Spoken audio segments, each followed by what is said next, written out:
En marge de tout ceci, et même si les choses sont censées être plus simples à leur niveau, en ce qui concerne la désignation de leurs successeurs, les chefs traditionnels de Boisflé étaient en séminaire de formation le week-end dernier.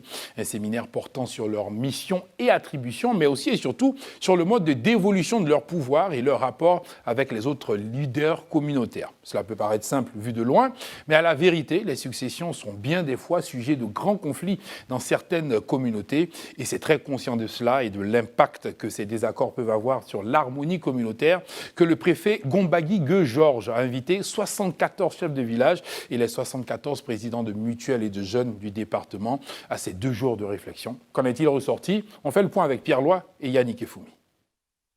2 jours durant, 74 chefs de village et présidents de mutuelles et de jeunesse du département de Boisflé se sont rassemblés pour discuter sur les attributions des chefs de village ainsi que le mode de dévolution de leur pouvoir et leur rapport avec les autres leaders communautaires.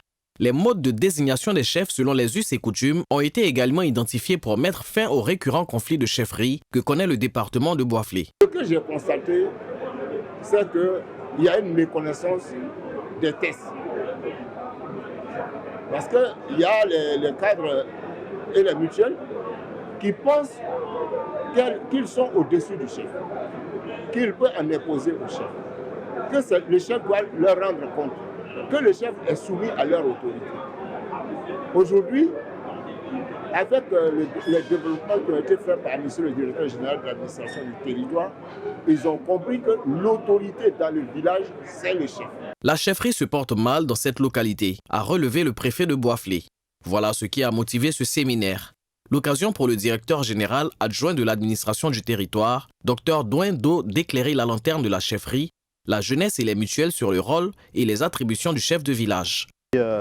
Tous nos villages pratiquement sont en proie au problème de chefferie et le problème fondamental que le préfet voulait toucher, c'est la collaboration entre les présidents des jeunes, les présidents des mutuelles et la chefferie. Et donc dans notre intervention d'hier, il était bon de dire d'abord ce que la loi dit concernant le village lui-même, ensuite d'en arriver au rôle du chef de village. La loi d'orientation dit clairement que le village, c'est la circonscription administrative de base du territoire national. Ce qui veut dire quoi? Ce qui veut dire que le chef de village qui gère un village, il est aussi chef de circonscription. Et la loi précise que c'est lui seul qui est le chef de village. La deuxième journée de cette rencontre a fait toute la place à la notion des us et coutumes. Cette étape était l'affaire de Nana Ngoran Begbin, représentant la Chambre nationale des rois et chefs traditionnels de Côte d'Ivoire, qui a indiqué que selon les textes, le choix du chef de village est basé sur les us et coutumes. Les intérêts peuvent diviser, mais seule la loi nous accorde. Selon le préfet Gombagui Georges, le séminaire est parti d'un constat. L'autorité du chef de village est bafouée. Cette rencontre se veut un cadre de restauration de l'autorité de l'exécutif de base que sont les chefs de village pour une paix durable dans le département de Boisflé.